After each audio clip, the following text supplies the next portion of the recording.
Nah, not really shocked. I guess disappointing as it was, almost inevitable with the scrutiny he'd had. So, yeah, I mean, it's just the nature of football these days. Can you give us a little bit of an insight into the scrutiny that a Premier League manager faces on a day-to-day basis? And I imagine, obviously, a club like United, it intensifies more and more, but obviously you're at Spurs, but just give your opinion on that. Look, I've said in the past that it's becoming more and more difficult, I guess, to do the role in kind of any sort of processed way. Like I said, it's just the nature of what we do these days that it seems like, if you look at Eric, he was there for 2 and a bit years. In those 2 years, he won a trophy in each year. I think they finished third the first year. I don't know if he was here with that record, would he have lost his job? I don't know. Would he be under the same scrutiny? I don't know. Because everyone tells me all I have to do is win a trophy. But I've got a feeling it'd be the same because I think, people want to, I think just the nature of the world today, you've got to, as a manager, you've got to hit a sweet spot where you have success, you play football everyone likes, you get every signing right, and in that moment you seem to get some sort of validation. Anything other than that seems to be, for some clubs, they win trophies but they want football, others want football but then changes, they want trophies. So it is a difficult task, and but I think what you've seen in the past, I'm sure Eric will bounce back from it because he's a good manager, he's a top manager, and you've seen it with other managers, and I'm sure his career will continue to go on strongly. You raised a good point. There's a lot of variables, involved in a job as a manager or a head coach, as they're called these days. Do you think that sometimes there is too much onus on head coaches and managers in terms of all those things that you were talking about?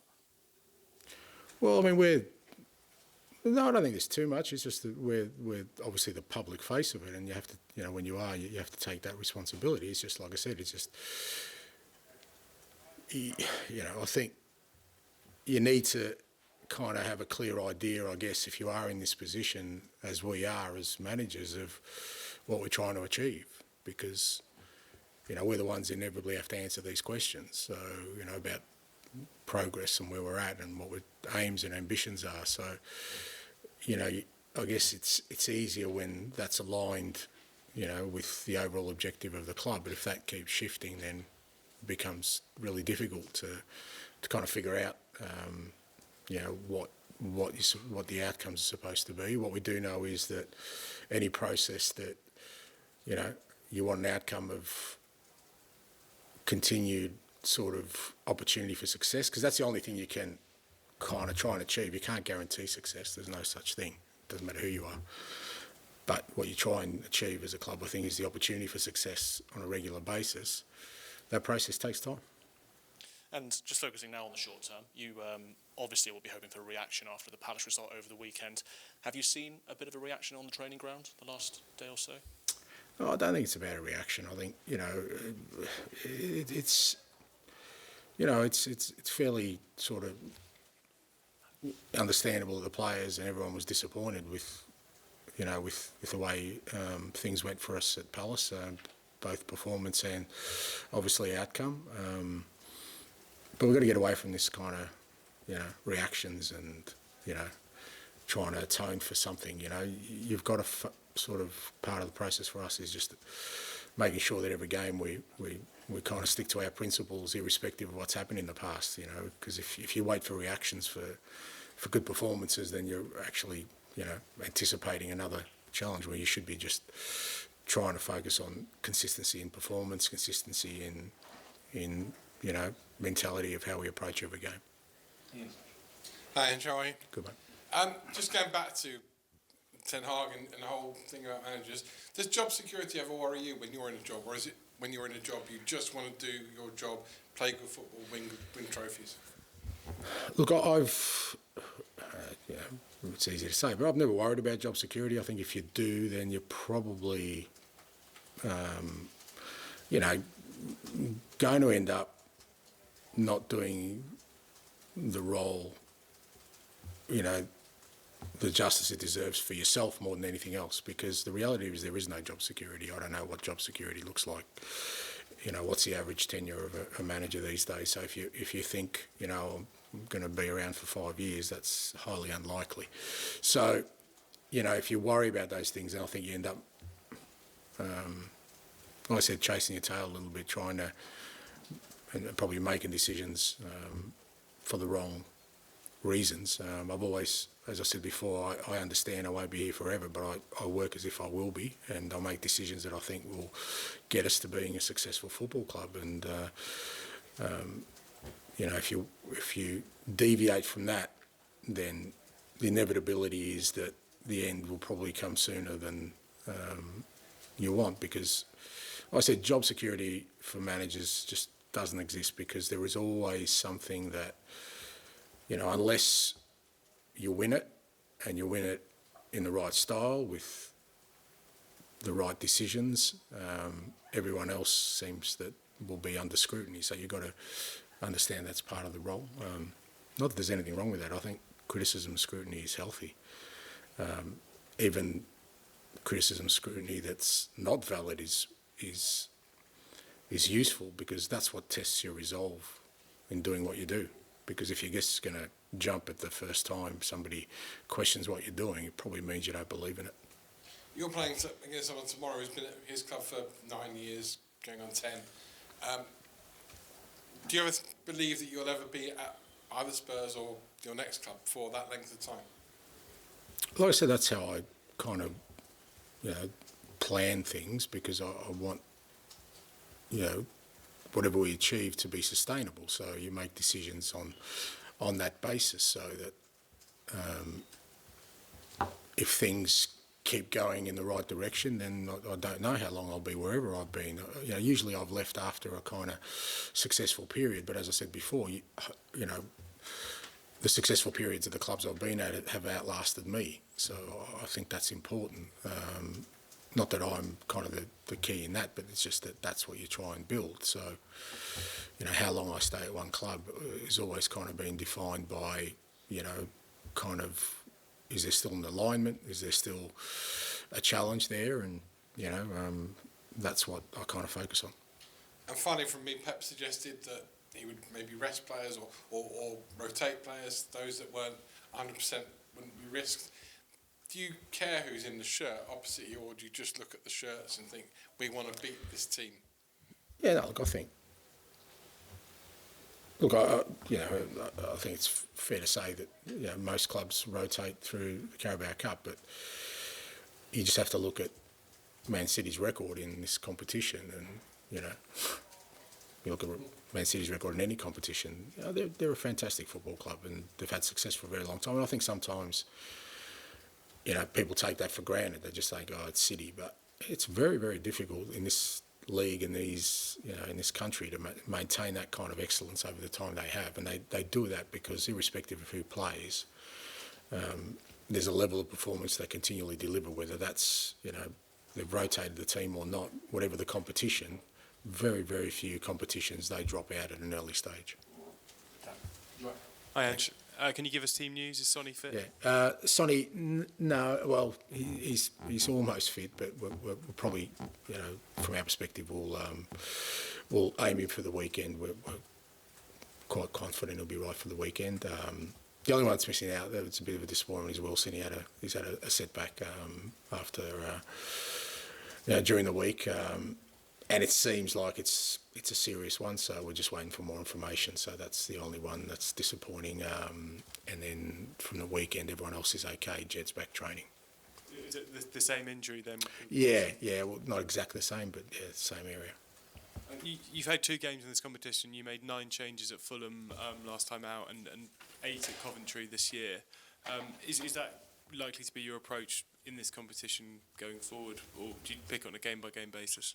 No, I think we, you know, similarly to what we've done in all our sort of midweek games, Europe included, is try and pick a team we think will win the game and take into account that, you know, we did play Sunday. You know, obviously City played on Saturday, so you know, we've got to sort of make sure that our players, the ones we put out there tomorrow, are able to compete physically with what's going to be across the other side of the pitch for us. So you know, I'll select the team as I have, like I said recently. The good thing for us is that just about the whole squad's had regular football or some kind of football. So you know, that means that, you know, whatever changes we make tonight, the players coming in are at a good physical level. Thanks. Rob, please. ANGE, just ask you about Dane Kulusevski. He said this season he's seen a growth in his maturity on and off the pitch. How much of a change and growth have you seen in terms of his leadership qualities over the past 16 months since you've been at the club? Yeah, look, I think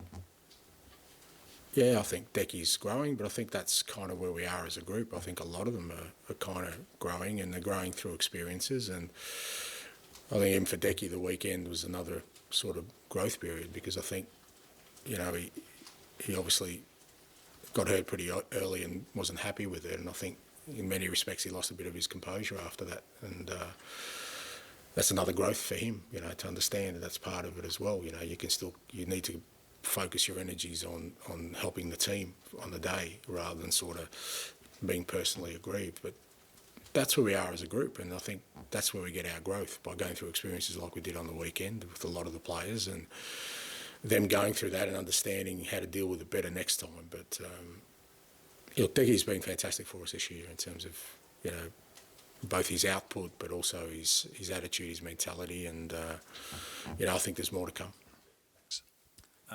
Jay, please. Hi, Ange. Just one from me. I think there's been a rising trend this season of teams coming from behind in Premier League games to win. Saw it with Brentford at the weekend. Just wanted to know if you thought there was a particular reason behind that.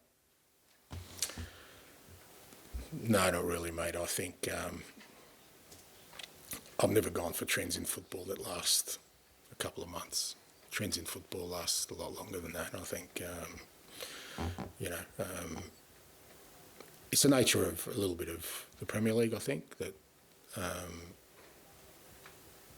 you know, most teams tend not to sit on the kind of results. You know, there seems to be, in the Premier League, a propensity for teams to keep, you know, playing right until the end in terms of getting a result, and, you know, you see quick turnarounds within that. So, but yeah, I mean, I think a trend in football needs to last longer than a couple of months.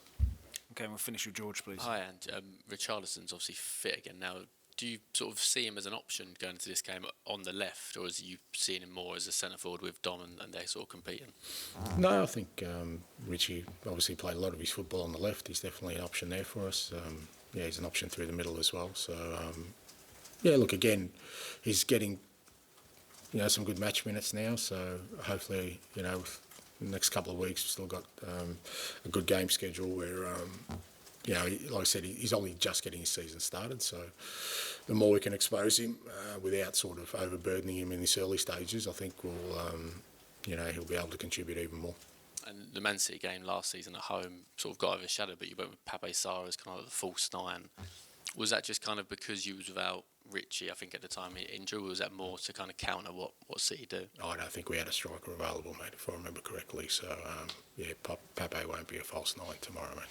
Is that something, though, potentially, like, throughout the season you could... Oh, look, I think with the way we play, you know, whether it's Dom or it's Richie or, you know, we've played Sonny through there, we kind of try to play with sort of our fixed position there, and but it depends on the opposition and what they do, and you know, obviously City will pose some different challenges this week than we had in sort of the last game. So within that context, it's just about adjusting sort of some of our play for that.